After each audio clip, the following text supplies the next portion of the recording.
Well, good evening, Intabeats family. It's Bailey, live on the Boat Pod. A surreal moment for me. This is going to be very different this week because I'm going to call him a legend. We've got a legend here who goes by the name of Nico, founder of the label No U-Turn Records, which started back in, I think, 90... Wait, hang on a second. Say what? Let's say 92. All right, let's say 92. Yeah. This is a man who sort of pioneered the distortion of the bass line from this particular track, which was by Reese, aka Kevin Saunderson, a track that came out in 1988. And actually, it wasn't this version that the bass line was taken from. It would have been this one. I knew it. Oh, come on. Yeah, it would have been this one, right? Yeah. So the reason I brought Nico on, not just because of his involvement and a lot of things that you didn't know about that he's done in drum and bass and jungle, but just kind of how did he end up creating these infamous tech step tracks that led to artists like Bad Company, Noisier, who else? You'll have to carry that on, Bailey. Yeah, anything distorted, like super distorted on at length, you know, because there was little 808 distorted ones sat in Storm in the earlier days, but there was definitely like a sort of, it's now happening now, a kind of a sound that led on from the extended note of a distorted bass line. You're talking about this. It's this bass, isn't it? This distorted bass. Yeah. Reese bass. No? Yeah. Yeah, that. And that's exactly why everyone calls it the Reese bass, because it comes from this track, which is done by Reese, right? Right. Yeah. So hopefully we're going to get as far as we can into what's behind you and how you ended up making such tracks, and had a lot to do actually with like Ed Rush and Fierce, and you cultivating artists at your studio in West London. But before we get into that, let me play another one just to take you all the way back. Recognize this one? I do. Let's just... Good Lord. It's quiet. No U-Turn release 001. Totally different to where you ended up. Let's have a listen to this one.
Yeah, so where the label started and where it ended up is two completely different realms, you know what I mean? Yeah.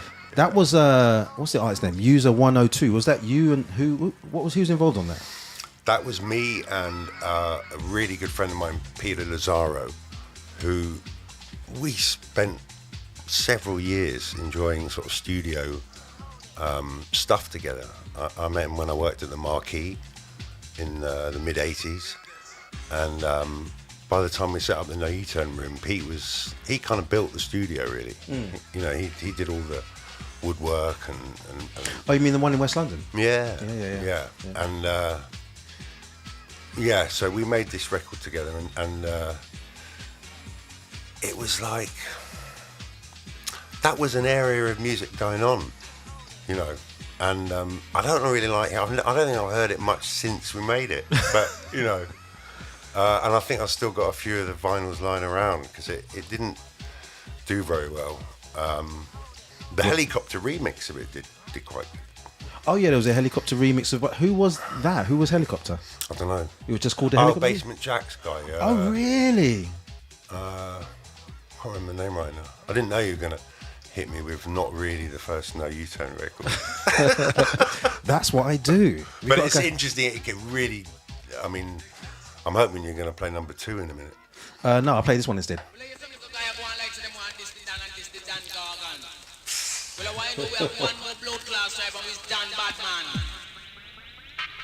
All right, you got to turn my cans up a bit, babe.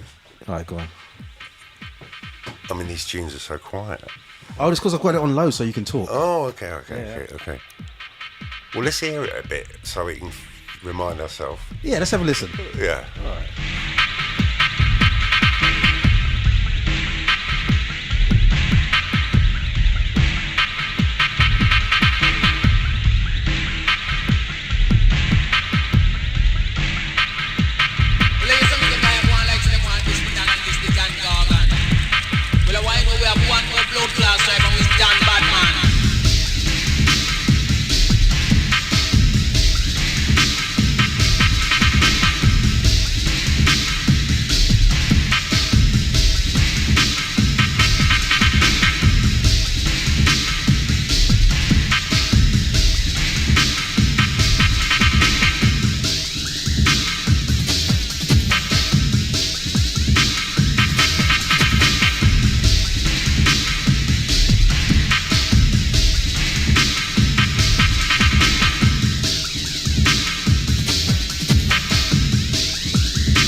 I've got to send a big shout out to everyone in the chat room right now. Shout going out. Yeah, that's better. Shout going out to Daryl Invaders in the chat room. Shout going out to Dom and Roland. Shout going out to the Sleepy Beaver, locked and loaded. Shout going out to Quirky Payne. Actually, you know what, everybody? When you go in the chat room on the BoAt website, you can actually go top right to the little outline of the person, like in white outline. You can go up there and click on that and change your name to your actual name.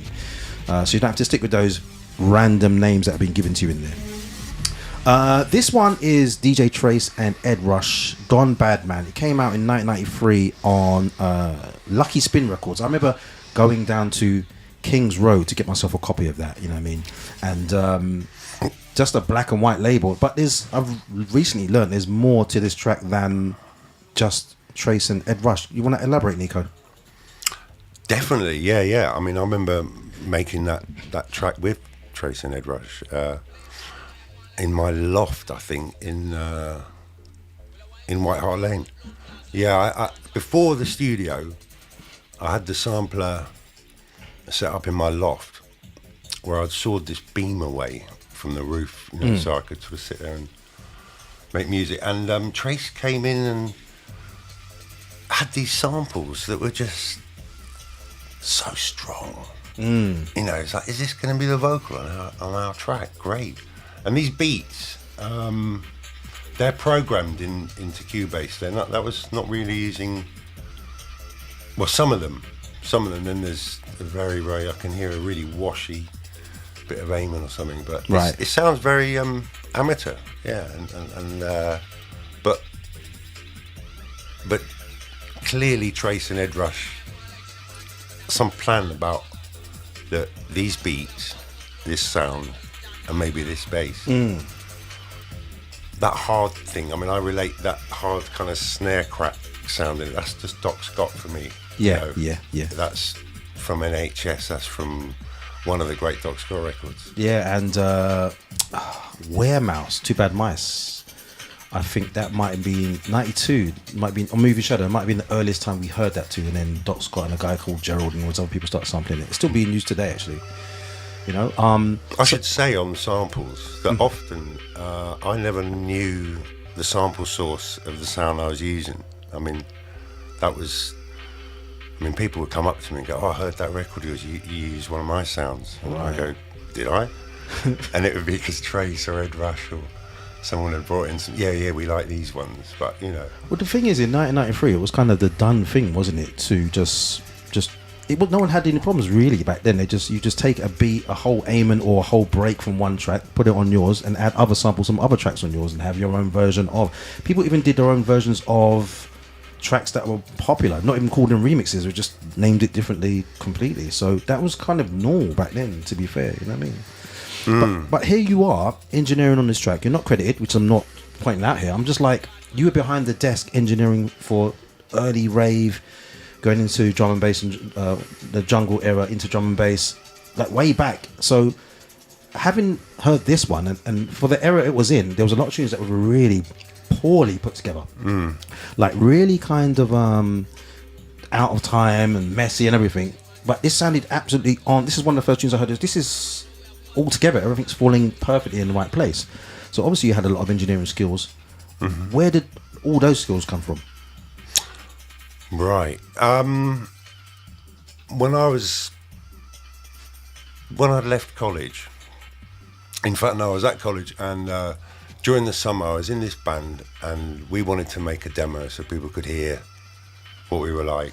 And back then you needed to hire a recording studio, and we didn't really have any money, and you'd go into a studio at night, pay maybe, £100 for the 8 hours from midnight till, and an engineer would record you. And I went to one of these studios, and when I saw this guy doing this job, like getting paid to listen to music all night, I thought, that is a good job.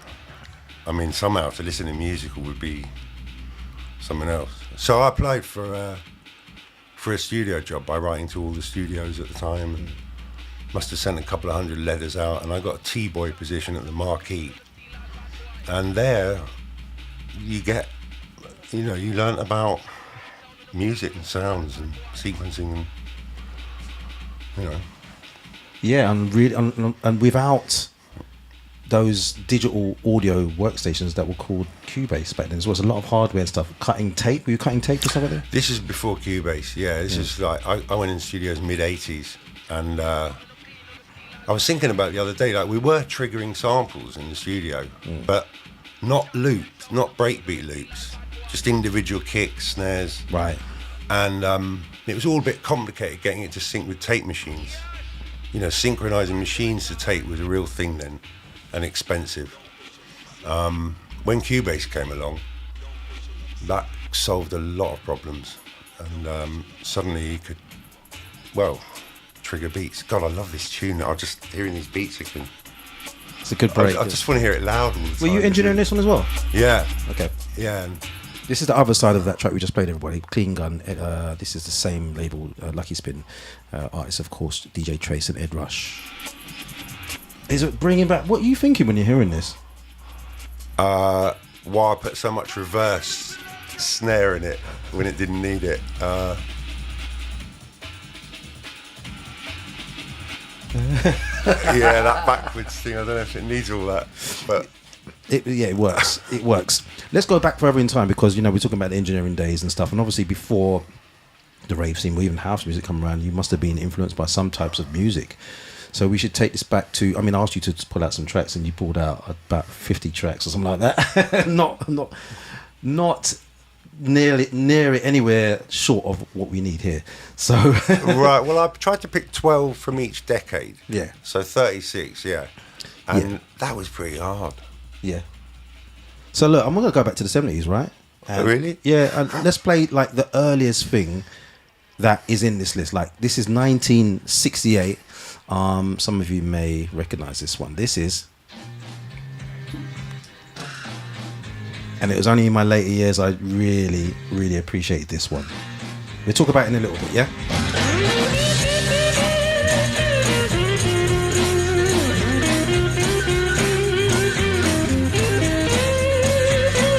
There must be some kind of way out of here, said a joker to the thief.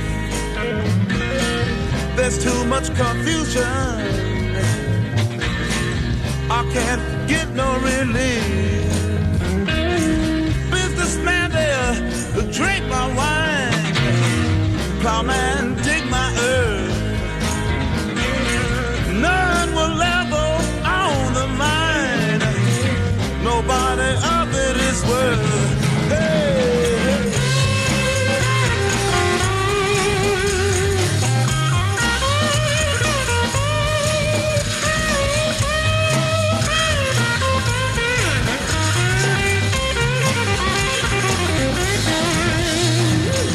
No reason to get excited. The thief be kindly spoke. There are many here among us who feel that life is but a joke. But you and I, we've been through that, and this is not our fate. So let us start talking falsely now. The hour's getting late. Hey!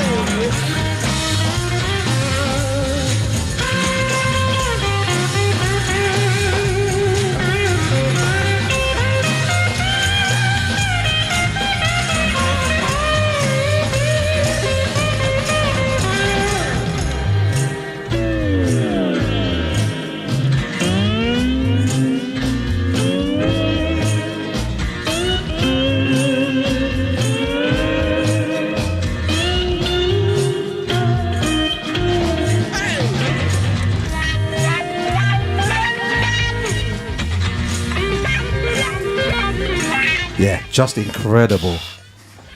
Like, you know, forget Bohemian Rhapsody, the amount of styles just on the guitar on this track. Now here, check. Just jingling and jangling and just wah pedals and all that sort of stuff. There's a lot in there. It's incredible. It's incredible. Why did you pick that one out, by the way? Because I was thinking about music.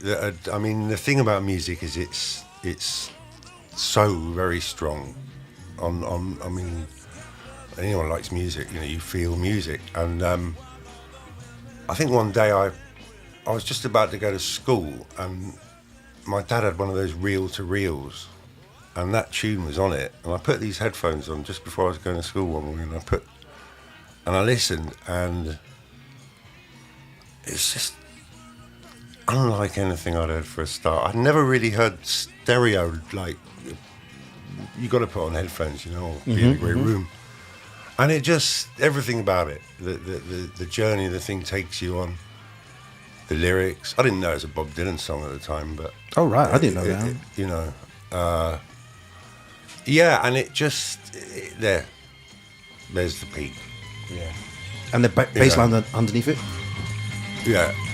It's just... It's all there. It's like so much emotion in there. Yeah, and it's some sort of a bar for me. Like I mean, it is one of my favourite ever records, and oh my God, this is going to be tough. You're just going to keep. I didn't think this. Sorry, man.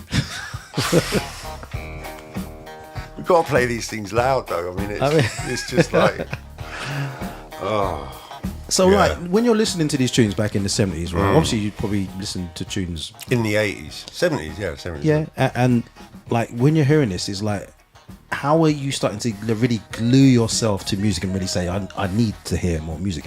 How's that working, like, from track to track? I mean, Oh God! There was my parents' record collection that I'd gone through quite quickly, and as soon as I could buy music, which meant taking my Saturday money and going up to a record shop and deciding, I could buy two LPs out of the whole world of music, yeah. and I would, and I'd definitely worth it, and I'd get back, and these would become. You'd play them and they'd become part of me, And next week it was which two, and it was tough, But after a year of that, you had 100 LPs or 100. I used to buy cheap ones, like dodgy compilations. That's about 7 inches. Yeah, they were just a couple of quid. And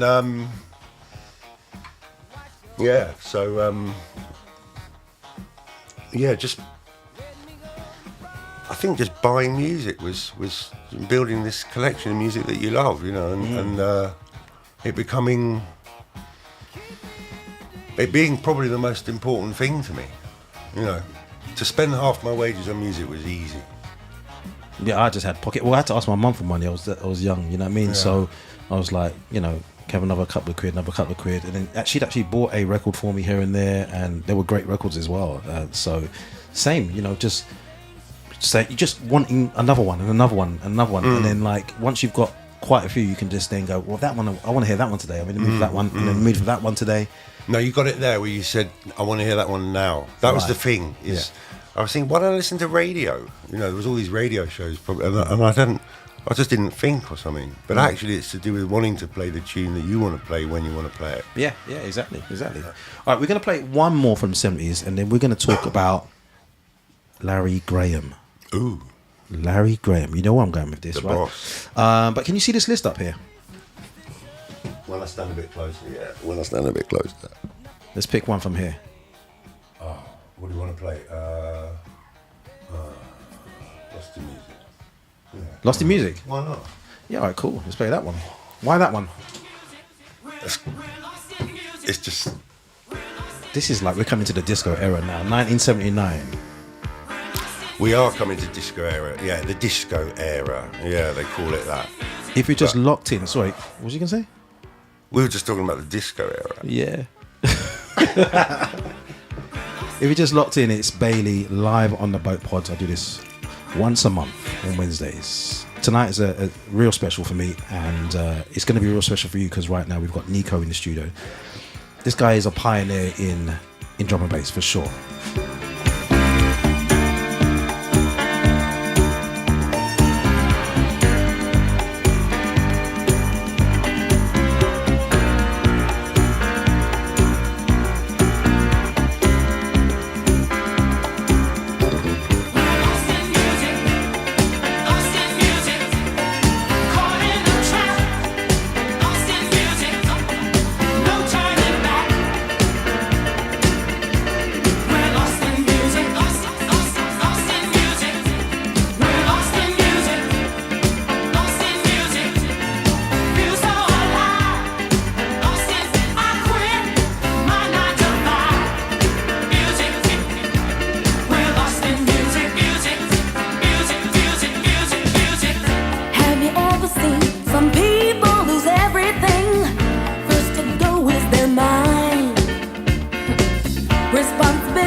No turning back, man, ever.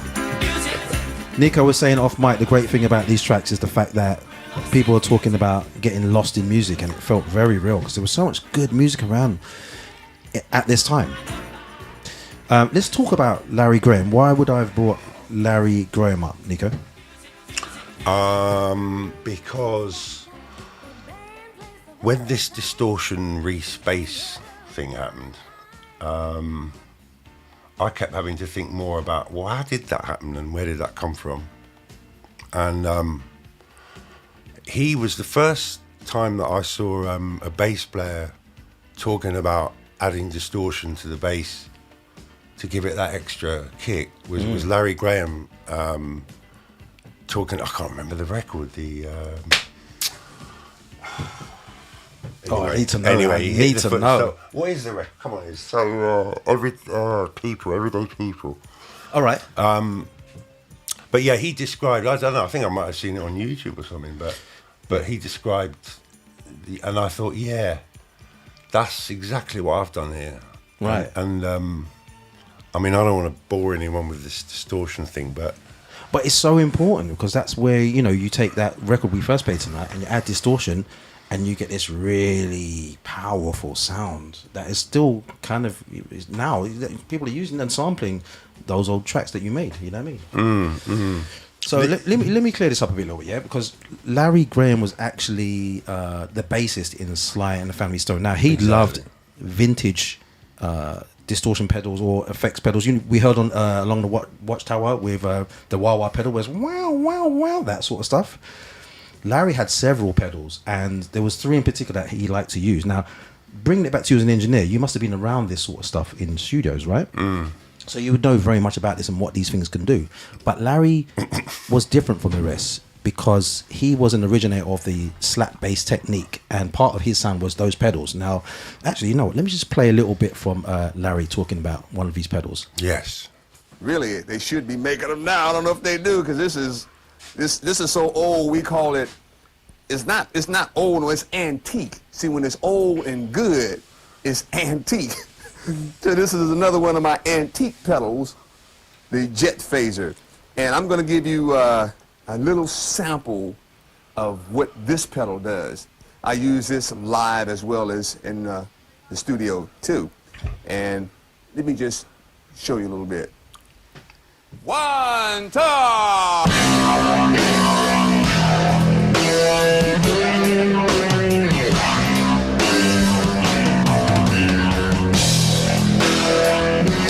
So we can hear with Larry's guitar, the sound is wow, wow, wow.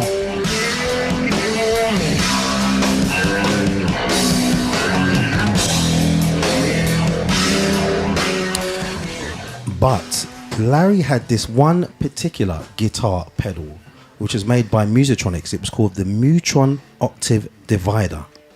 Really?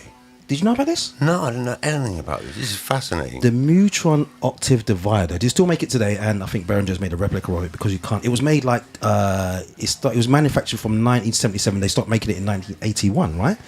So when Larry was getting his distortion, he was using this pedal. Now it would take something like. Let me just pause this a minute. It would take a guitar that sounded like this.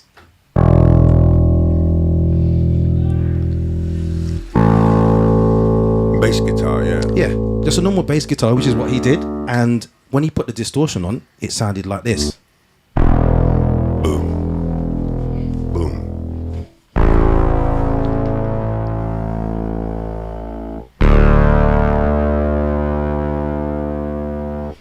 Did you know that was the pedal that he was using? Did you know that? No idea. That's the one. I looked it up and I was like, oh, Well, Larry Graham. This is you do the research. Yeah, Larry Graham. This is the guy who brought the distortion, which inspired you to create distortion. So when you was creating distortion, what were you using to use a reach baseline and make it, like really fierce like that? I should add that, like you say, Larry Graham was slap bass, and that was another thing I really loved. Yes. I mean, people doing that well. But the distortion, look, the truth is, the real truth of how this came about. Okay, here we go. This is the honest truth. We used to spend all night. I used to spend all night in this studio making the jungle tune or putting together some beats and bass. And because the bass frequencies are low, right? Low. In fact, the lower the better, and the bass, I'd spend 7 or 8 hours listening to, beats rolling with this heavy bass coming out of 18-inch speakers in the room. Mm-hmm. The whole air just full of bass and feeling it in the chest. And well, when you spent all night making a new track, you're in that state of being super excited about, it's not finished yet, but it's 7 a.m, so you sort of got to go to bed and come back to it. And I'd get in my car and drive not far down the Uxbridge Road to my flat, and you'd put the tape on, a cassette. We'd make a cassette to hear the tune. Mm-hmm. What have we done tonight? What have we done? Now let's hear it in the car, And I put it on, and the bass line would come in that I knew would come in, and I couldn't hear it in the car. My really poor Citroen rubbish hi-fi speaks, but you just couldn't hear the bass note ever. And it was such a downer, because all night you've been hearing it go boom, and then you live in the car, it's just like nothing changed, and the bass line came in. Really disappointing, like hurt me. And I thought, well, I need to hear this bass line that we've done when I'm driving home in the morning, just so I can, because it's the car is a good place to listen. Yeah. So I thought, well, if I just put a bit of distortion on this, then those notes I'll be able to hear clear on the way home in the morning in the car. I'll be able to hear what the bass notes are. I'll just use it as a sort of... Actually, when you have the distortion, it raises the pitch a little, which is a drag. Yeah, and actually that was the idea that Larry had with his lower notes, because he liked lower notes. He used those distortion pedals to create this fizzy sound on top, so people could really hear that more. So you adapted that. But it's not as easy as just going, I'm going to distort that. How were you distorting it? Well, there's various ways. There was probably a bit of overdrive on the desk, but there was a pedal, I think, an old guitar pedal, a Boss distortion. I can't even remember the name of it. It's a yellow thing, a Boss. I know what it looks like, yeah. It's like a creamy look, yeah. Yeah, because it's not, to me, that pedal isn't the integral thing. I mean, I think you could take just about any distortion making tool and try and shape it, to something that you feel sounds right. Mm-hmm. But yeah, Boss, I can't remember, bass distortion. And then, 1995, we get this.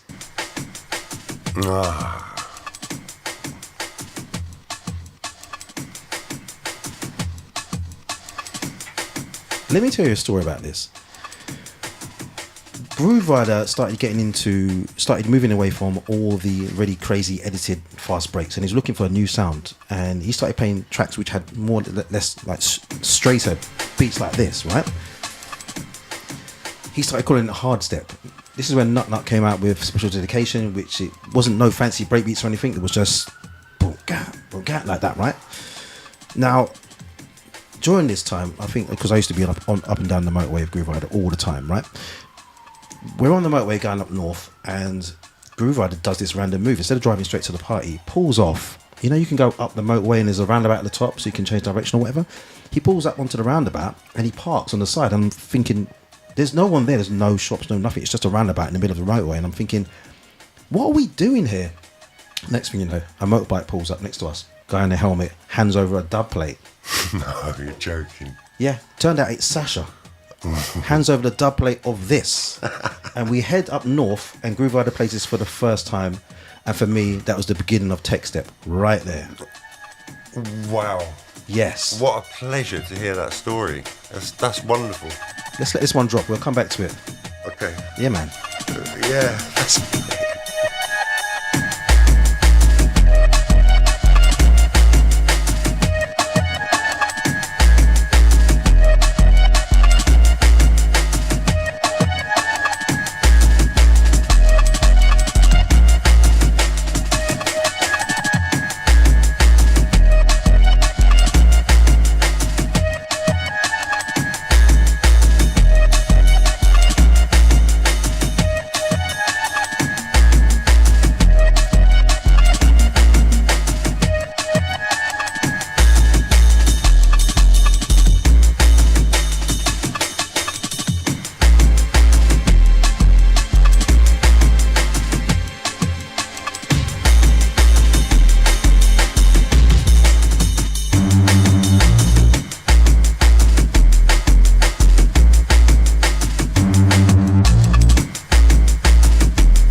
shout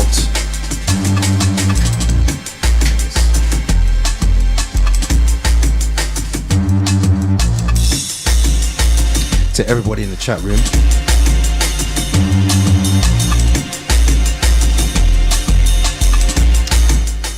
Nico, you had a story about those strings on this track. What was you saying just then? The strings, yeah. That was those strings were a friend of mine, Phil Legg, who I worked at Power Plant with, and I said to him one day, this drum and bass music we're doing, DJs always wanted me to take a bit of Blade Runner or Alien or something from the movies, you know, and it's called strings. If it's an ambient sort of sound, drum, bass and strings. So not literal strings. And I said to him, listen, I need a chord that is sort of for drum and bass, you know, so we could have our own strings, if you like. What would be a good chord? And he played that, and he said, and you'll find that you can move it up a fifth and it'll, but the chord itself it's that kind of feeling that it gives of slight, things ain't maybe just quite right, you know, but I think, I mean, musicians will know all about that chord. Oh, it's that one, you know, and Hendrix and everyone else has used it.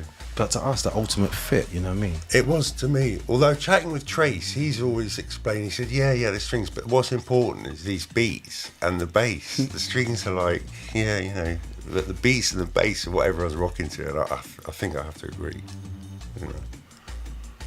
Well, yeah, but the strings themselves took this dark side sound into another realm, because then you're starting to get these tracks played at Blue Note in 1995 that have these really epic long intros with just lots of strings and beats, no bass lines. I know what you're going to play next. Long, no, what am I going to play? What am I going to play? Play me Metropolis. No. Oh, all right. Do you want to hear that? Why did I think I knew? Yeah, but Shut up. You guys were doing that. This is the thing, you know what I mean? I was going to play something else completely different, but I will... No, do it. Nah, man. Let me play this. Let me just touch this quickly. This is one of the longest intros I've ever heard in drum and bass. I mean, the main bass line doesn't drop until 3 minutes into the track, which is, you know. So what I'm saying is, Blue Note, it became that sort of thing where it was just this long wait and the suspense was built up, and then you know what I mean? So I think that Mutant Jazz remix was part of the journey towards tracks like this, you know what I mean? Okay. Because there was that's you Blue Note a lot yourself, metalheads, and you just those build-ups, those long ones. It's not like that anymore. It's 1, 2, 3, 4 in. You know what I mean? Really? Yeah, that's very quick. There's like 3 minutes tracks out there, 2.5 minutes. This is all DJ Trace. I mean, I remember him saying, "Look, just get this rolling and keep it rolling." And you know, I don't think he was at all worried about there being a long. I mean, it was queue up time, isn't it? I thought that was the whole. You know. Need some time to get the record in time or something. Yeah, but I mean, 3 minutes. No, I agree. That's very. I had long. no idea it was that long. I must admit. Before we get to the point, right? Yeah. Yeah. Well, let's just chop the first 2:45 off and. But it did work. Okay. It did work. It did create that suspense, and you're just waiting and waiting for the bass line. So it moves into the track, and a little bit more sound comes in here. Little. Like this. Then you get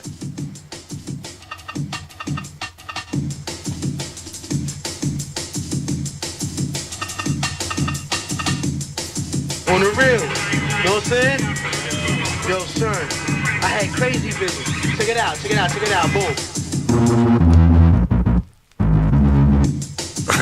yes.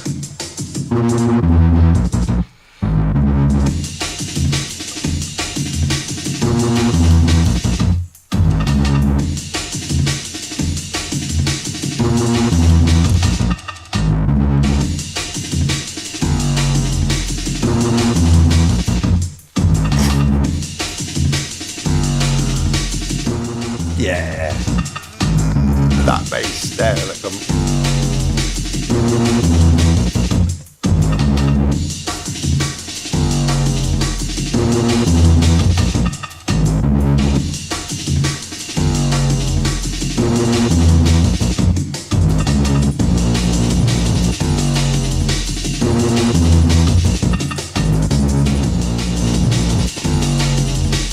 And for some reason, that's all you needed. That was all you needed in that track. It didn't need anything else. It just went on like that. It was just, there was something about it. Again, it's Trace, really. It's the DJ at work who's deciding, look, I don't want lots more sounds in this. It's working like this. Let me go and cut that. Let me cut that on plate. Yeah, and you're like, there's a lot of that. Let me finish it and add some strings and some other stuff. No, let's go and cut that on plate. And I think the speed and need to have new things led to a lot of that. Like, I mean, I often used to say, I was like, look, I started this tune, I was really into it, and the DJ went and cut a plate. Like, I haven't even got into this thing yet. I just start the bones of it, and he's gone and cut a plate, and you know, then the DJ would come back in, and I'd go, look, I've added all this stuff, and I'd play it to them. They'd look at me and go, nah, they want to hear that one that I played last night. That raw one. know? Yeah, like, exactly. Okay, all right. It's usually like I do find with producers that the initial groove is the one that works. The initial kind of, you might be more tied up with it, you know, mixed down, whatever, but the initial track, the original vibe, what you felt at the time was better. When people think too much about it and go back in, it can start ending up being something else a bit too, you know, a bit too planned. That raw one, this version, that's what we wanted. This is the one even without the samples on it, you know what I mean? A lot of the samples. And this was the one, I mean, I cut this. Well, sorry, when we're talking about cuts and dub plates, and plates, by the way, we're talking about dub plates, acetates, which are basically instant records where a DJ could take, you know, a digital audio tape of the studio session to a place like Music House where they have blank discs, and you know, a needle cuts those grooves into the blank disc and you have that record instantly that night. They didn't last long. It was just like a thin coating of plastic on metal. I think it was nickel or something like that. And the more you played it, the more crackly they got. That's why sometimes when you hear rips of old dub plates, they're really crackly because they've just been worn out. And if you happen to hear a rip of something, what Groove Rider or Brian G, or their plates are knackered. They play out a lot, and they pile them up without the sleeves on them and stuff, and they're really delicate, thin grooves on these acetates, these dub plates. So that's what we're talking about. When Nico says plates, that's what you're talking about, dub plates. How many plays do you get off? I mean, It's hard to say.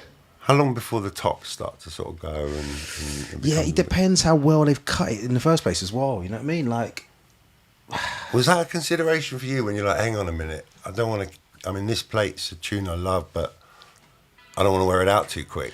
well, the thing is, like, if you went to Music House, because there was such a massive queue, and they want to protect their heads, because if the needle popped, it's thousands. Oh, yeah. It's thousands. So what they do, they would shave a lot of the treble off to preserve the needle, because the more you use the treble, the more it wears out the needle. But people like Metropolis, who could afford all the needles in the world, would give you the fattest cut, you know what I mean? So they cut really, like, and engineered and worked it and reworked it until it sounded perfect for that format.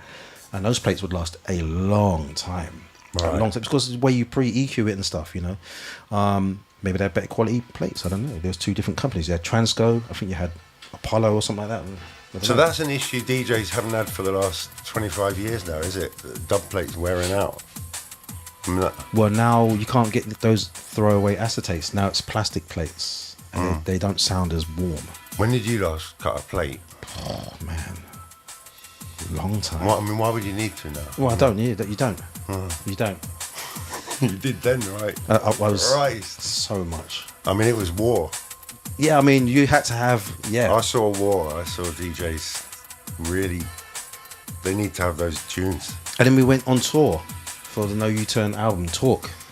Let's talk about that next. Let me let this one play. Yeah. Okay. Yeah.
a moment there, I was thinking, how the hell can my MP3s be jumping? Do I need to record this track again? And then I realised my phone was resting on the keypad thing.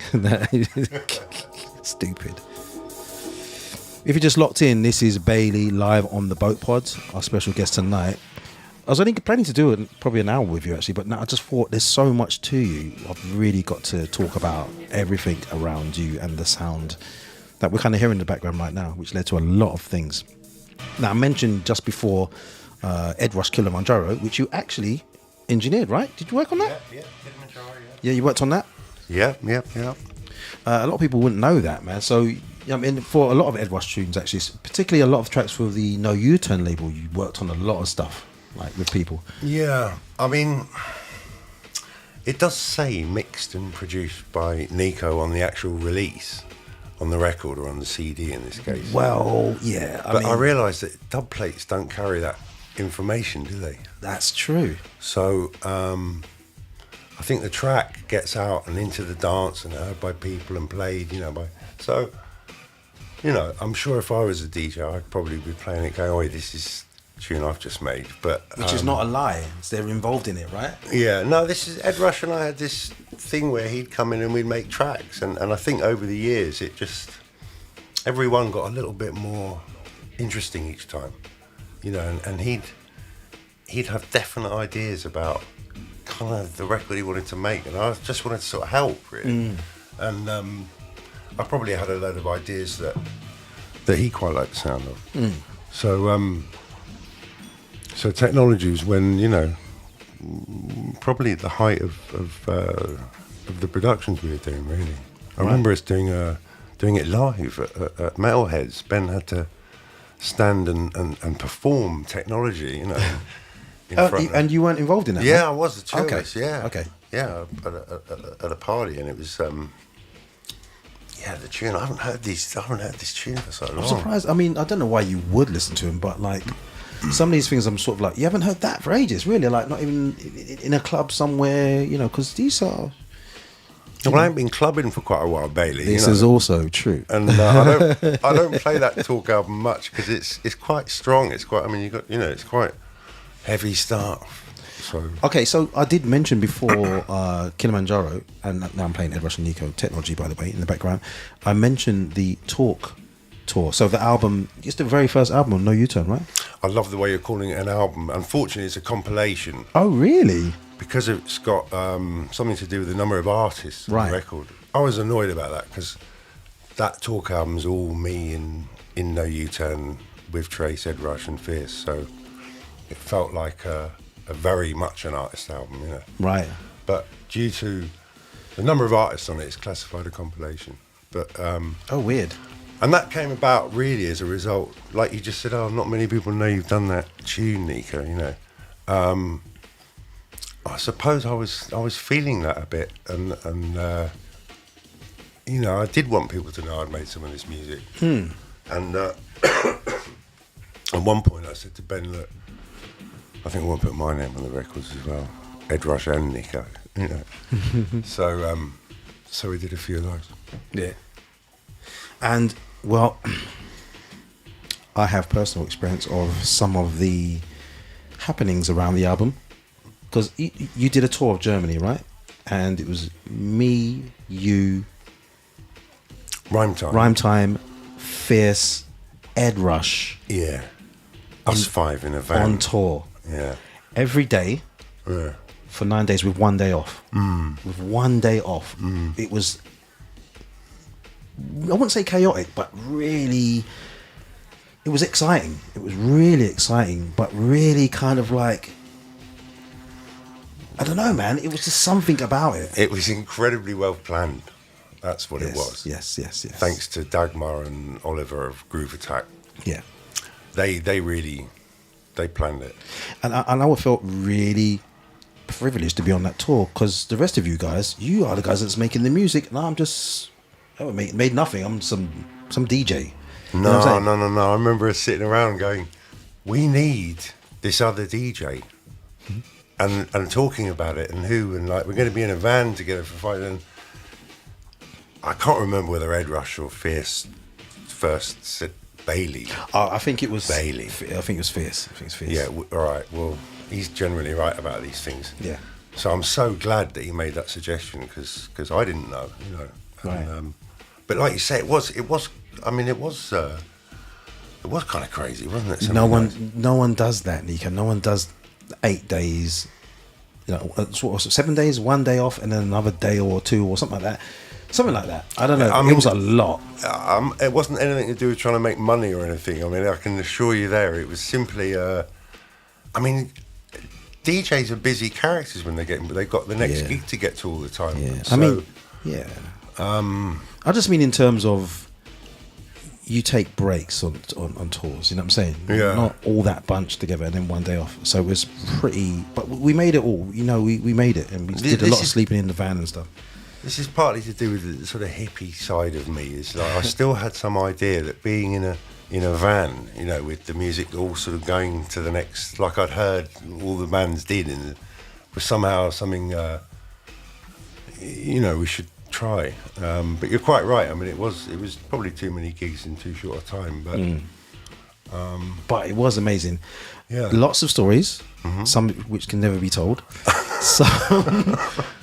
Some which made local newspaper in Germany, in Darmstadt, when we had such an amazing night. I mean, remember that night was super hot, and the water was dripping onto the records. There was puddles, like you could see it on the dub plates, and then everyone was so high on the vibe of the night. We went back to the hotel. Yeah. I didn't see you involved in any of this, but somehow a hotel room got trashed.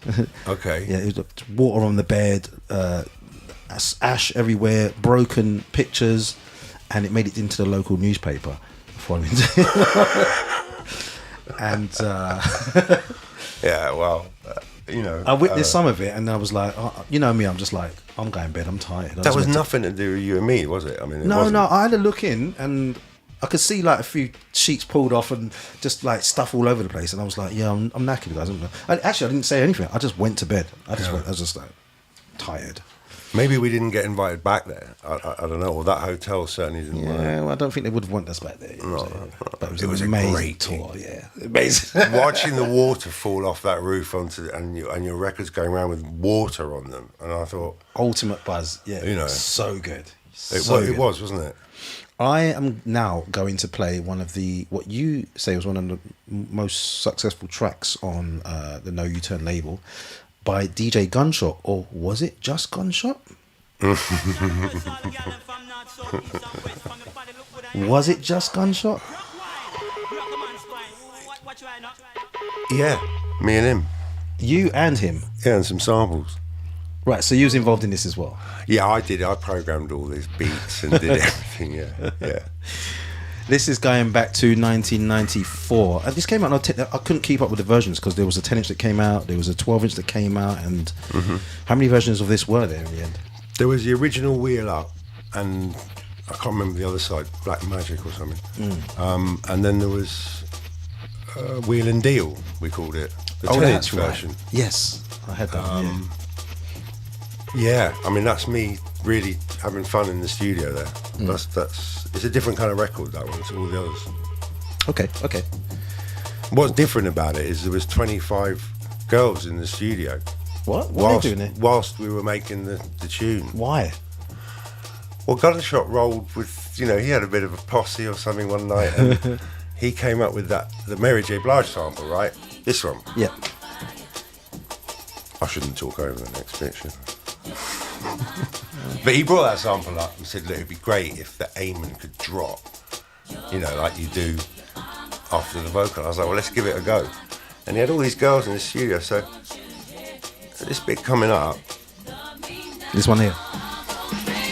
Boom.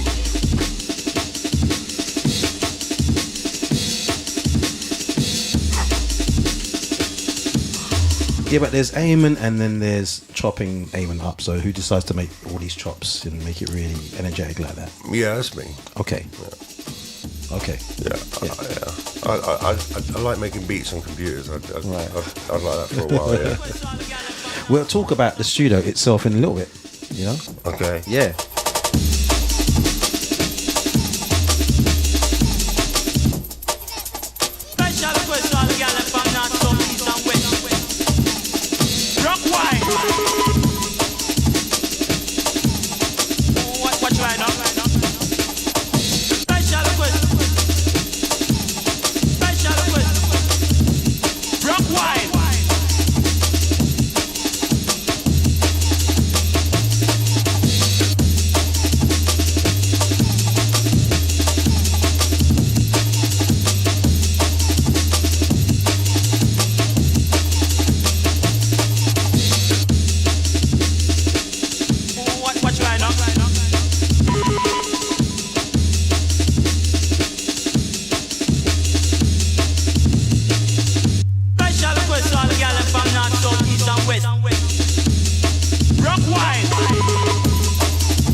So it would seem that most of the records in the early days, at least, or maybe later, I don't know, were engineered by you.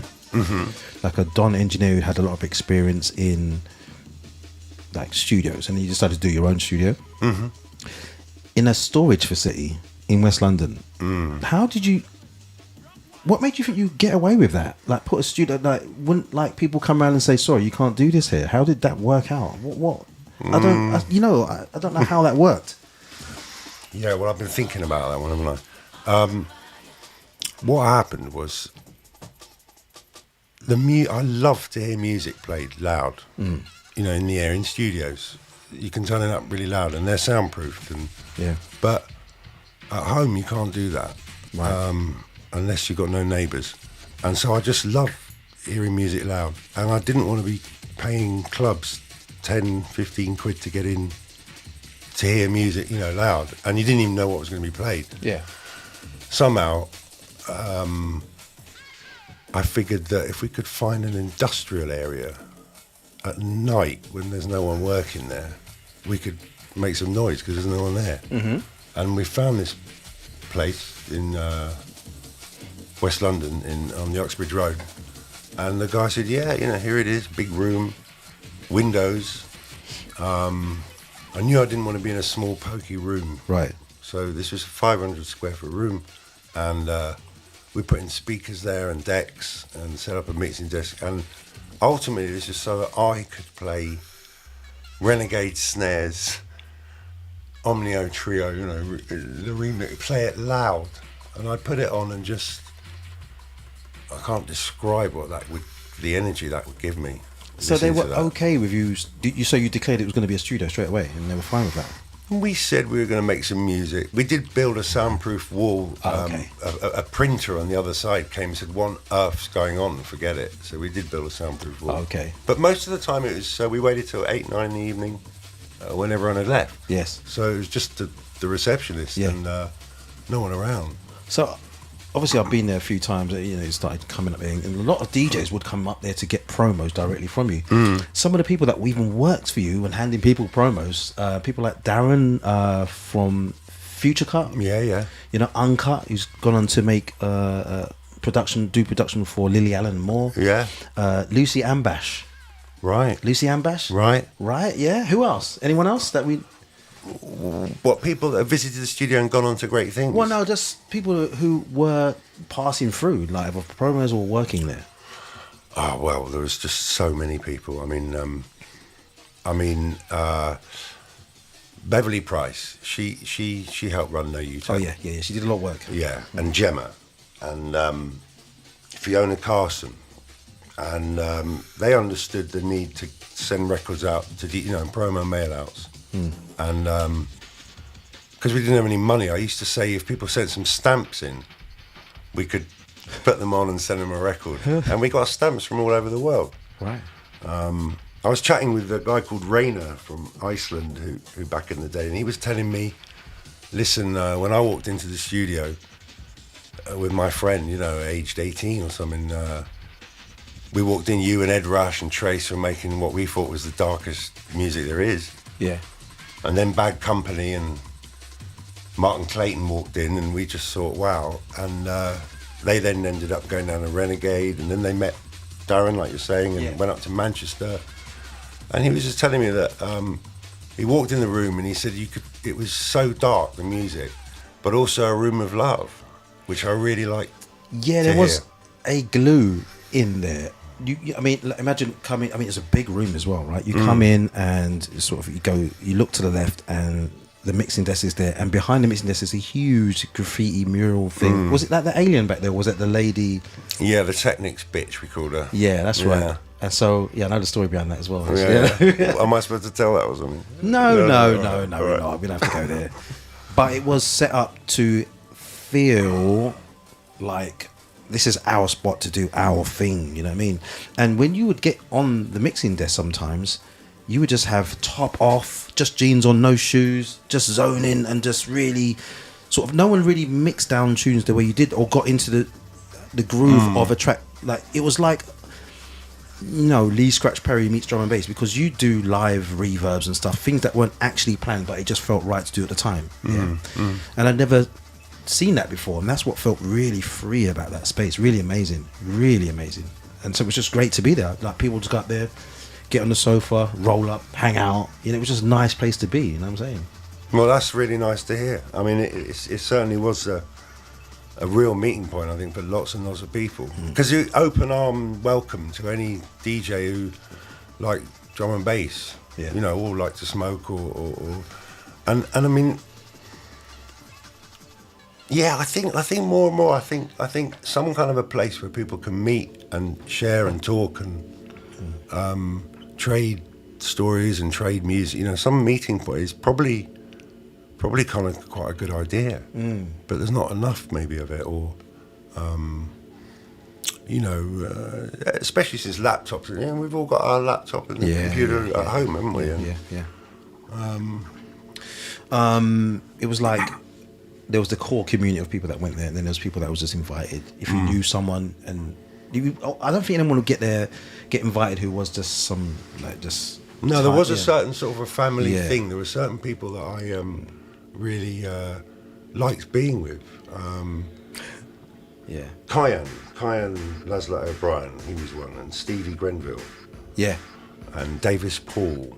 And I've got a list of people I've got to shout in. Yeah, give some people some shouts there, man. And Martin Blackall. And Julian McDonald and Kerry, who produced this video where I've got no top on. That studio was hot. Hot. With all that equipment, and speakers. Chantel and Kim, who had another studio. There were two girls. They were. Yes, they were there, and they used to. They were supportive. They were making their own drum. They had a unit as well, and were making drum and bass. As did Rhyme Time, had his unit, and he was making drum and bass in that facility as well. And Steve Linden, I should mention, because he helped us massively. Albert, the receptionist at Safe Store, really Ghanaian, wonderful guy. Yeah. He kind of knew what was going on. He knew it, he didn't mind. And obviously, Fierce. Oh yes. I mean, he's a whole. That's another radio show. I would, I have been, and I would love to do a podcast with Fierce, because his mind is. You need to. Yeah, that's what I like about both of you. Like the way you guys think is different to everybody else. I remember one instance with you. We were at the N Club, right? In London, that was the spot to go to, and you just have these ideas. So we was in the club, and you was like, because you used to do No U-Turn nights there, right? And one night you said to me, "What if we just put like monitors all around the walls, around the edge of the dance floor, like at high head level, and we projected images that made the club look like it was in outer space." And I was like, "What? So why are you thinking about that? You were just that guy that just came up with these ideas." You know what I'm saying?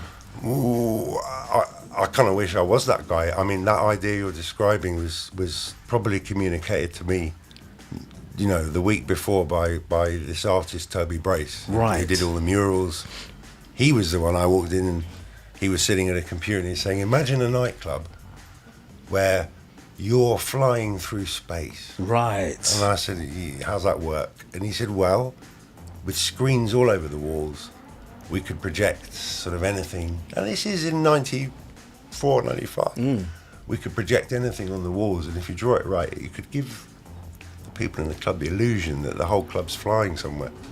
Yeah, it was wild. It was like, this is the guy who came in, heard the music we were making, and he just looked at me and said, you need Blade Runner, you need Alien, you need, it's Predator, it's this world. But you and Fierce, in terms of ideas and reading in between the lines and being just real straight up, Well, he came, he's 12 years younger than me, and when he came and got this job working in the studio, making tea like I used to when I was, and I think I was getting a bit tired of nights of Eamon and, and the energy and excitement that he had for this music was so infectious to me. I mean, it made it worth making more or something, So, yeah. It was a great place, and you guys are great people. I can't deny that. I love you to death.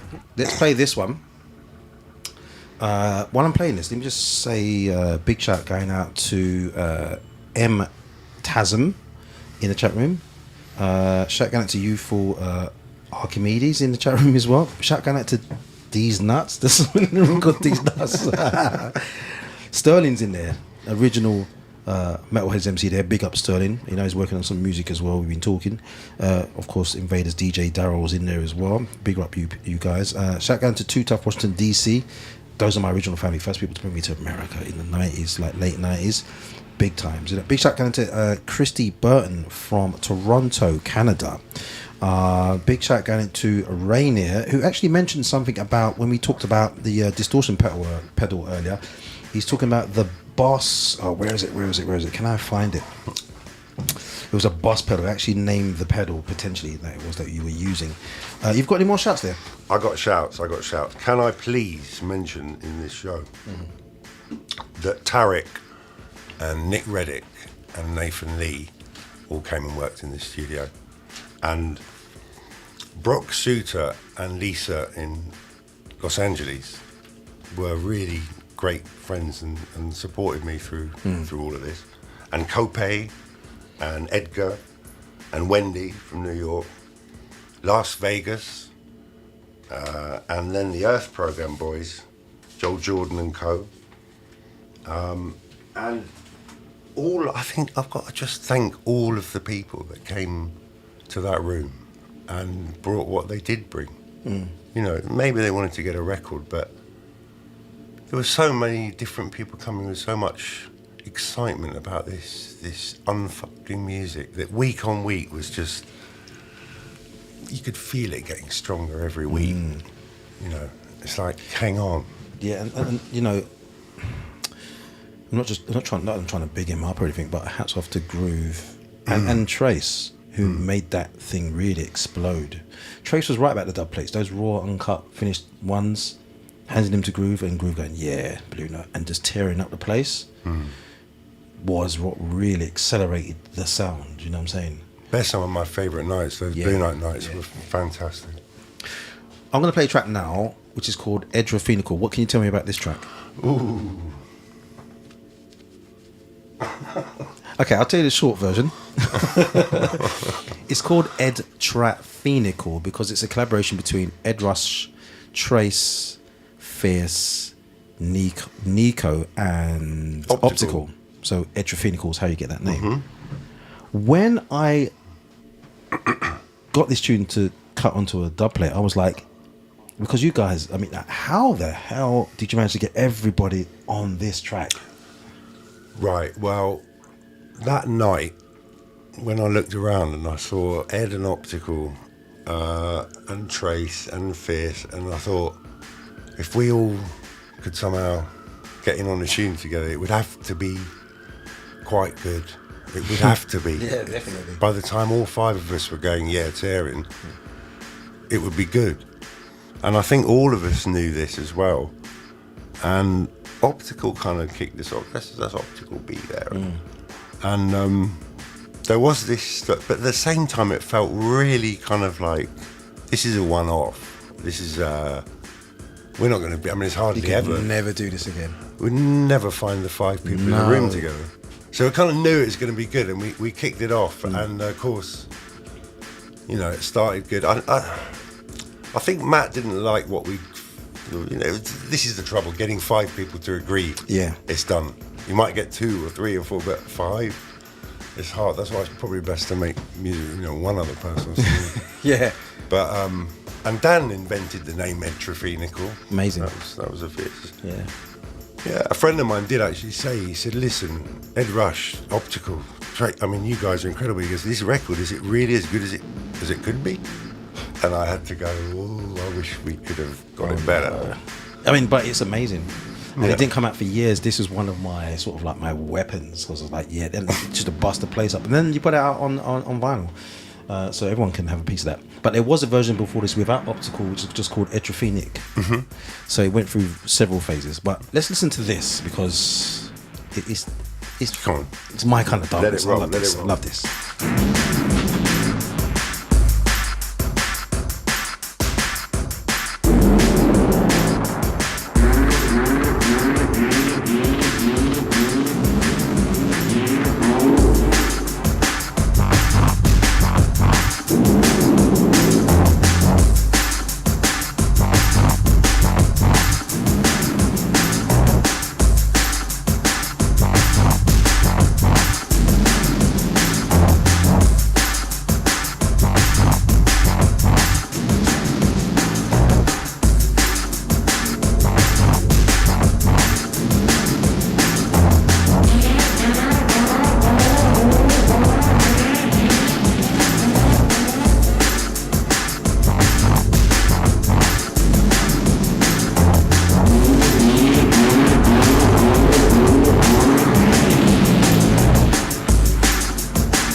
Intabeats with Bailey on the BoAt.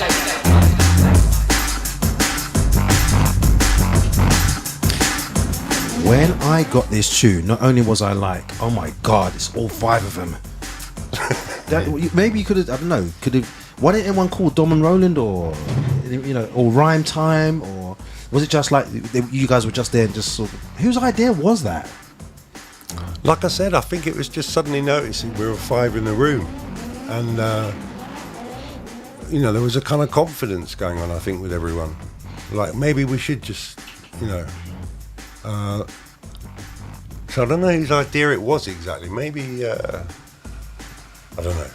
We just did it. It's a shame we didn't do a bit more, but Yeah, and I didn't realise as well that you were behind this one as well. Where is it? It's like mystery tune. Oh my Coming up gosh! now. What's he going to play now? What's this not working? Okay, here it is. Oh wow! When I was like, what? Nico's behind production on this. Yeah, that one. DJ Trace Never Felt This Way. DJ Recordings 1993. You kind of went mental on the breaks, like. Yeah, right. What's going on there? Yeah.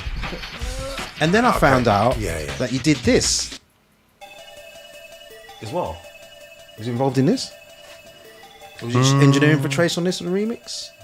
No, I don't recognise this one. Yeah, well, sorry, it's been listed as yours involved. Yeah, I mean, this is Tamsin and Monk, A Better Place DJ Trace remix for White House Records. I need to hear a bit more of it to Okay. tell you if I'm involved. In the meantime, while it's coming in, you got more shouts there? I do just have to do a massive. I do have more shouts, but I've forgotten who they are right now. No. My brother Julian, yeah, and my parents obviously. Yeah. But and I really want to give a shout out to Mia, who came to visit us recently and has just had a baby. Right. And I've got to shout out the baby's name, which is, can you read that right now? Nina Mia? Nina Mia. I think it's Nina Mia. Anyway, Mia's had a baby recently. I'm shouting that out. Congratulations. What can I say? Recognise it yet? Okay.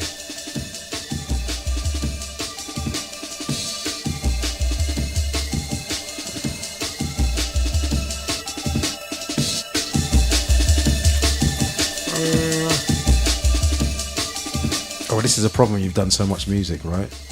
I don't remember making that one, I don't think. No, well, it's listed as you. Like, Is it? Let's completely. It probably is then. Okay, well, Probably yeah, is. I mean, let's try this. I know you didn't produce this, of course my not. God. Oh my God! Take.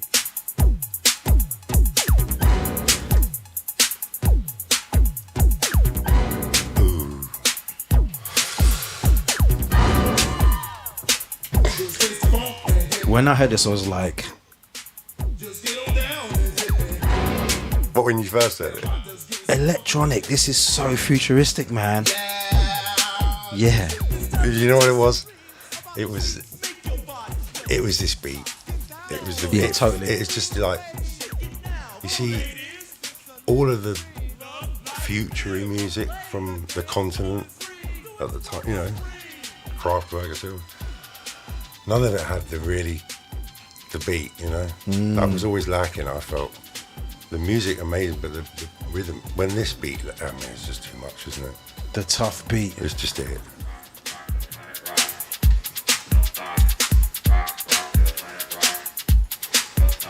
The soul sonic force, power and MC Glow, we emphasize do so, we got ego. Make this your night, right in my day. Nico, man, we got 20 minutes left, man. I have to play, if you don't mind, I have to play this. Ah, yes. Yeah. Break. Yes. Salvage. Yes. Good. Let's talk about this. What happened? What's the story?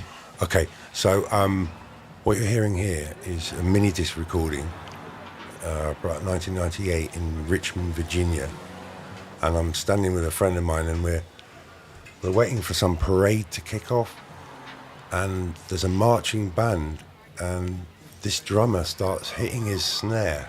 There's some sirens you can hear and whatever. Anyway, he started hitting this snare, and the reverb in the street was so immense. I thought, this is incredible. So I recorded it. I think several years later, I went to see Break, and he said, have you got any sounds? And I said, I've got this snare idea, all this reverb in the street. So that's natural reverb from the street? Yeah, Okay. that's just a pure recording. And to Break's credit, he said, I'm just going to leave this whole intro on and then bring in the D&B. Right. And my God, does he know how to bring in the D&B? But there's an aeroplane that comes in. No, that's something else now. Break. Okay. Yeah. The whole thing is Charlie Bierman, you know, doing what he does. I mean, I was standing at the back. Super distorted and then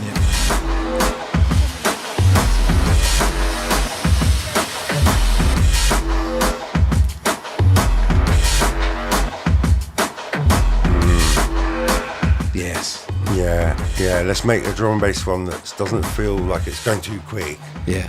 but it's heavy. And when you started doing this, I was like, Nico's back on the production. What's going to happen? What's going to happen? This is Charlie. This is DJ Break doing his thing. I really was the guy bringing the sample this time round, you know? Okay. And what was that like? Because you must have... Did you ever step up to the console and go, oh, look, and turn a few knobs or whatever? Or did you totally leave it to Break? Listen, it was such a total pleasure to be in a studio with someone who's into their drum and bass and they've got their shit together. It's so lovely for me to see someone who cares and who's just raising the game. And he was making fantastic drum and bass. So when he just created what you're hearing, he did at one point say, "Oi, how do you think it sounds?" And I said, "Well, let me just twiddle it. Let me just present it how I think." Yeah. And I probably put on some distortion, twiddle thing, and he listened and he went, "Yeah, I'll show you the problem, Nico." And then he A-B'd it with a piece of drum and bass by Calibre or something, and the level drop was so insane. Wow. He went, "I've got to do this to the tune," and then he did some compression thing, changed some things, and there it was, loud, you know, like the rest. It's fantastic. He's such a great producer. This is 2010, and then like 2004, we have Empire. Yeah, What? fierce. Yeah. Fierce and Break. Yeah. Again, I'm the older guy turning up now, going, "You drum and bass guys, I want to be involved." I think I was invited, actually. I was invited. Oof. Yeah. Yeah.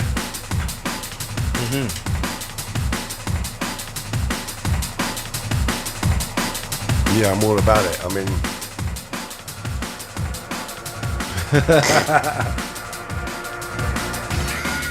And believe me, I've seen Nico doing his thing at the desk, and you can't get in his way. You cannot interrupt this guy. He is so focused on it. You can see it taking all over him, and he's just looking at the desk and listening, and you cannot disturb this guy when he's in that zone. that's very kind of you to say, Ben. I mean, really, I've seen it. I'm just like, and you'll sort of go like this, and you'll go like, and your hand will do this, and you go, and you're leaning over like this. I've seen it, man. It's just like uninterruptible. Like everything else is dead around you. It's just you and the sound coming out the speakers, and what you need to do to make it even better. That's the thing about being able to play the music kind of loud when you're in the studio. You know, if it's loud, when you go to an EQ on the hat or the snare or the kick or anything, a small change on that knob, you really hear and feel it, which you simply can't do when it's quiet. I mean, it's just, you can't hear those differences. And I think the summation of all those differences does lead to some kind of balance between the sounds that, like you say, you're always trying to get it more critical. Yeah. Yeah. I mean, for me in those days, like I I was full on into the DJing thing, so I had no idea about studios. I just knew studios were there, and that's where people make the tunes. So the speakers you had must have been taking a real pounding, right? Were they actual speakers that were built to be used as studio monitors, or were they just like some, I don't know, Jamos or something like that? Well, it was a pair of Yamaha NS10 near fields. No way, really? Yeah. You got all that sound out of those? They're really small and super, No, like... No, I'm just saying we did have some NS10s. Oh, you had some. The ones you want to talk about are those 18-inch bass bins, right? Yes. Painted, red, green, and gold. Yes. They were from like a guy donated those to me. You just gave them to you? He came up. He said, "Listen, you need some proper speakers." And he brought up. I was like, "These look like they've been ripped off from some sound system in Notting Hill or something." He's like, "Well, they're yours now." So they were how we could play it real loud. Yeah, I wouldn't say they were precision monitors or anything of the sort. But you see, once you have a set of speakers and you play everything through them, you soon get to know what things sound like on them anyway. Yeah. And what the room's like, everything. Yeah. The integral part of the development of the sound did come from DJs cutting plates, going out to clubs, hearing them, seeing them, and then coming back and going, "Oh, the bass isn't loud enough," or Right. "These hi-hats are not needed," or Right. and that was brilliant to have. That's what they were for. That's what the dub plate was for. That's why a lot of versions of things never came out, because they were just the tests running up, the test tracks running up to the actual release, or some never came out because the producer just didn't think it was good enough anyway, or that in many cases, in terms of especially rhyme time, tracks would just get lost. They're just gone. Like, where's that? You forgot you even made it. It's just like you even sometimes you know what the track was. Someone's Groove Riders cut it and it's going off, and you don't know where the track is. It just only exists on Groove Riders dubplate now, because you've lost the original recording of it somewhere. That would happen often. I knew that much. I love hearing these nightmares, DJ yes. nightmare stories. I need that tune. Oh no, well we can't find the tune. I was like, Yeah. oh no, and I didn't want to push for it because I was like, I was gutted so many times. I think Fierce once told me, he goes, "I just wake up in the middle of the night going, where's Threshold by Dillinger, where have I got that?" And this sort of panic about it. I was like, Christ, you really do, getting your set together is a thing, making sure you're armed and you can go and deliver. Seriously. Yeah, because we knew what damage was being done by the music at the time. Now, if you was caught that vibe like we did in Darmstadt on tour, the magic is unbelievable. We always chase that, you know what I mean? Right, I'll play, we've got 12 minutes. Let me play this.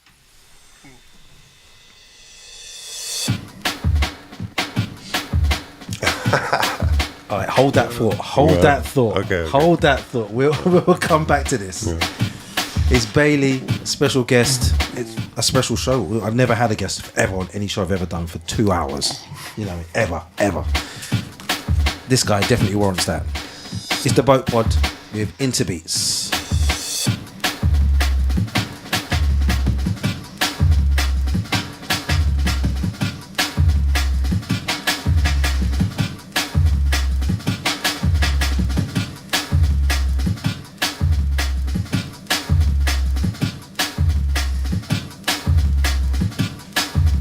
Did you used to play this? This was like up on Dom FM. So you got to turn it up, man. You got to turn it up. She might come and say the neighbours. That's right.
You know what I love? The juggling. There's like the Juice Crew Law break and the, I don't know what their break is, but like it was just, for me, the beginning of what I can hear is that long rollout, but still just vibing, never getting boring. But I'm sure you've got your own story about this. Slave. I love this record. I do. DJ Buzz and Kane. DJ Kane. Oh, right. And we were in the studio, and it was Buzz was the guy who sort of said, "I want to do a tune," and right. And, but Kane was in the room, and I fell asleep at some point, and when I woke up, there was this beat that I didn't reckon. I was like, I didn't do that, and Kane had done it, and I thought, it's mad, but I love it. It's crazy, but I really like it, and so that stayed in. I think when Buzz came in the studio, he knew that to bring in a sample. When he came in and said, "Yeah, I got this vocal," and I said, "What vocal?" And he went, "It's Slave." And I went, "What, Grace Jones, Slave to the Rhythm?" And he went, "Yeah." And I thought, oh, wicked. I love Slave to the Rhythm, Grace Jones, and now today I'll be listening to a vocal I really like and doing, new beats and bass. So you were involved in it, mixed down, or what was it your involvement? Yeah, well, I wrote all the beats. I programmed all the beats and balanced in the sounds, I guess. And there's some like noise gating I can hear of the Slave there, which is the thing that engineers like doing, I suppose. Yeah, let me just do this little trick on it, just so the vocal's not the same all the way through. Yeah, I know. Yeah. I understand it now. Back in the day, I have no idea what the hell, you know what I mean? We tried to make a tune together. Mm-hmm. I came up and I didn't understand it. You come with some sounds and the tune kind of grows itself, and you say, "Oh, we'll throw this in," and you make it work. And it's sort of kind of supposed to retake its direction. I didn't understand any of that, and I was thinking, well, the idea I had, it's changing, and so I don't know what to add to it, and I just got lost. And it happened to me a lot of times. I was in the studio with Calix, I was in the studio with Silent Witness. I was in the studio with me and Optical managed to get a remix up, but I never understood at that time that that's how it goes. You come with samples and the tune kind of grows itself, you know what I mean? And we mentioned this one earlier, so I'll slip this one in.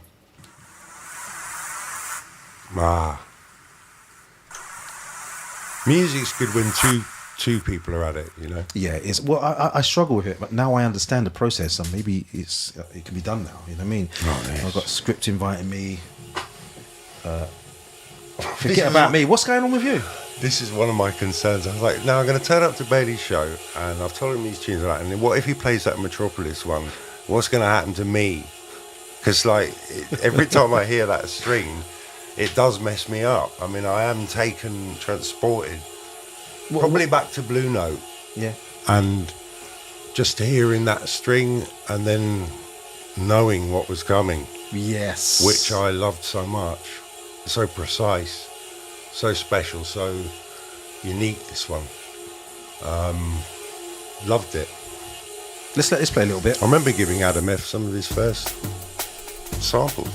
Really? 808 samples on Oh, a floppy disk. Here you go, lads. Man.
Bailey, live from the Boat Pod.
You know, I'll be really honest about this, and I mean no disrespect to Adam at all, but when I first heard this, I thought he'd got help with it because he was making all this jazzy stuff, but he's a proper musician, and this is all him. And stuff I've heard actually recently, I'm like, oh, it's proper instruments and music that he's making. He's got stuff coming, and it's like, yeah, this guy's a proper musician. Now, if you can go and make super jazzy stuff and then come in real dark like this, your levels. And let's not forget he worked with Redman, and the guy's super talented. Super talented. I mean, No doubt. yeah, man. We have. I was going to play a couple more. Really, is there anything we missed out in all of this? We probably missed loads out, but there was so much good stuff that we did play. So, Yeah. It's very strange coming and hearing, you know, music you made maybe 30 years ago. It's good though, innit? It's like, you know, having a record collection and going, oh, that reminds you of this time and that moment, and you're picturing this whole. Is that what kind of is that happen for you too? I don't have that relationship with my own stuff so much because like, you know, I like the records. My favourite records are made all by other people, and you know what I mean? That's what happens when you heard your own music too much through mixing it around and changing it and all that sort of stuff. You know what I mean? I'm not saying I don't like it. I'm just saying the really good drum and bass, the really great ones, are really great. And oh my god, it's really. Where's your head going? Where are you when you hear this one? Oh, it's taking me back to. I don't even know where I heard it, but I heard that. I mean, I love reggae.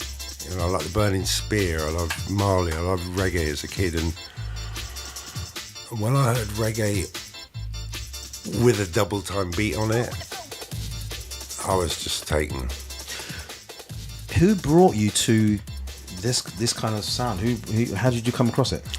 Ed Rush, Ben, lived opposite me, and we lived in the same street. Right. And I'd been travelling a bit, and I came back, and I went to knock on Ben's, and he had 2 record decks, and I'd not really seen this before.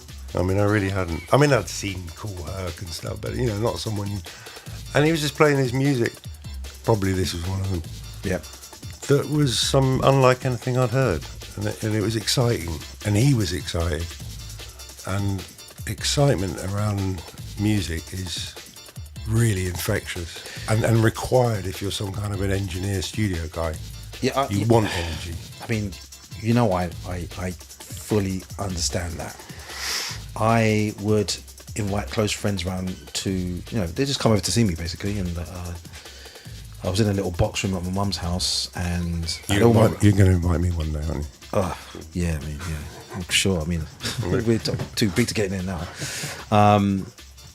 And they'd come for a chat, but they'd actually end up listening to me mix for 4 hours because I was like, "Have you heard this? Have you heard this? Have you heard this?" And then I'd stop talking and I'm just mixing. I lost a girlfriend doing that.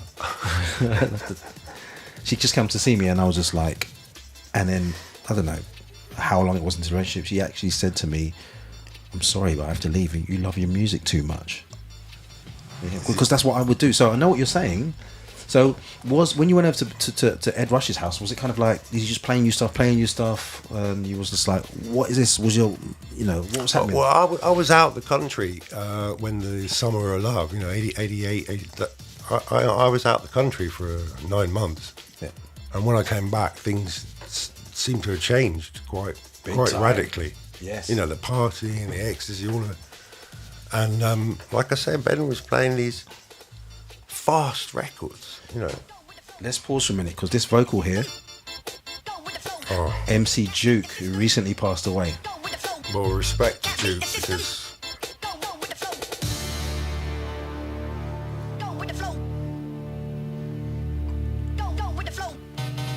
yeah, I mean, that lyric, "Can't be the system, go with the flow." Yeah. That was also very poignant to me. It was like kind of saying how things were now. Yeah, exactly.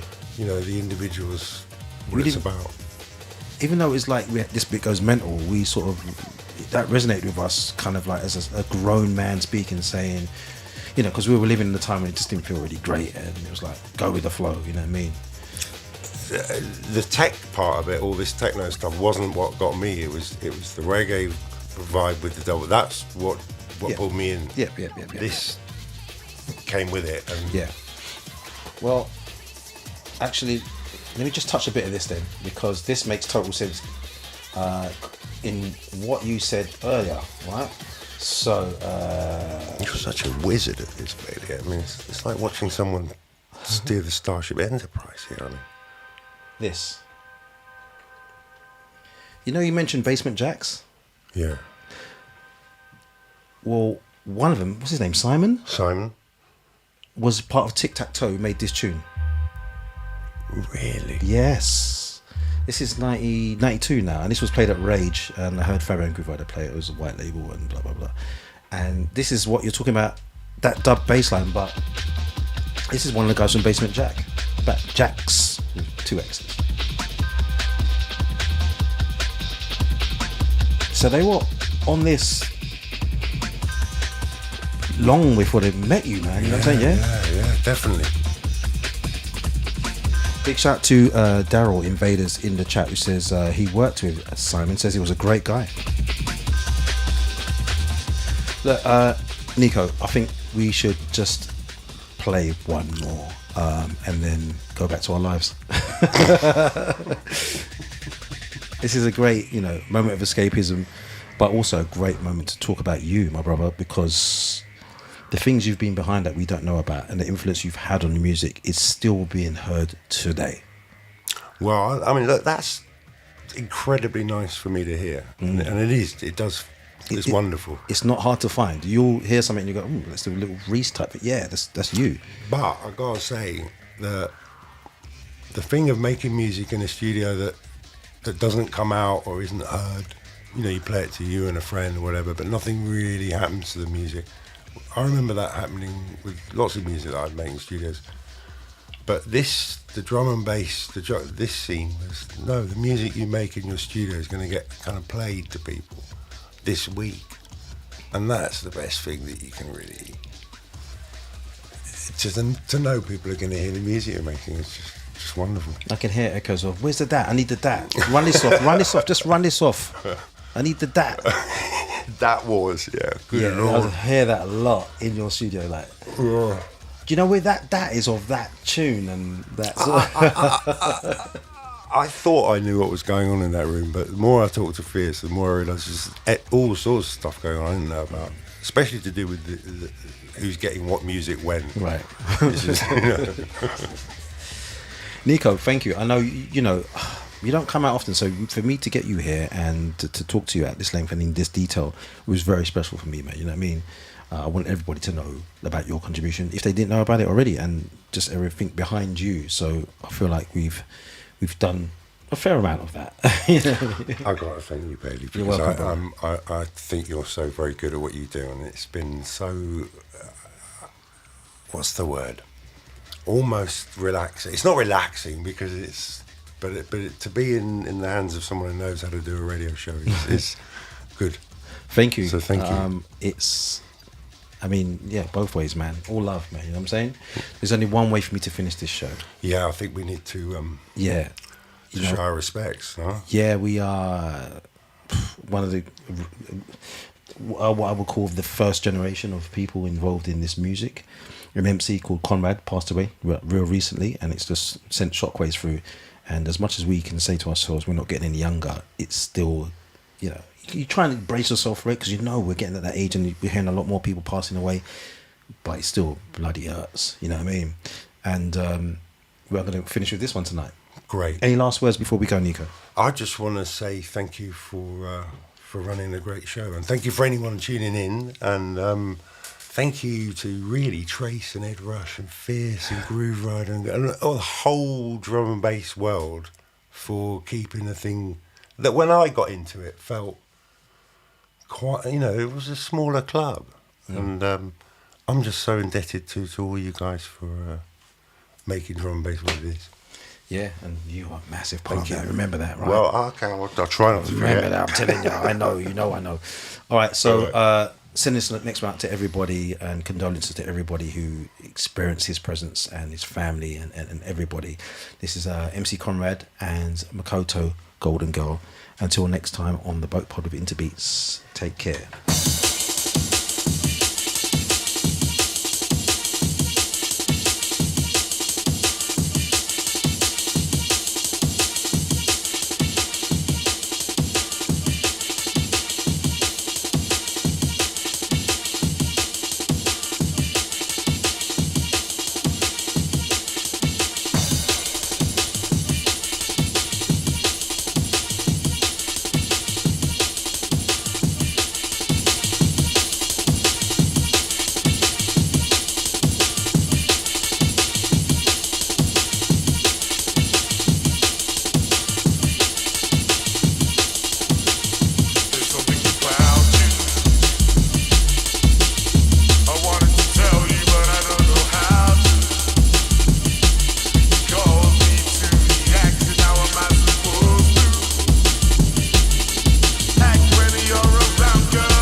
I let go or should I hold you?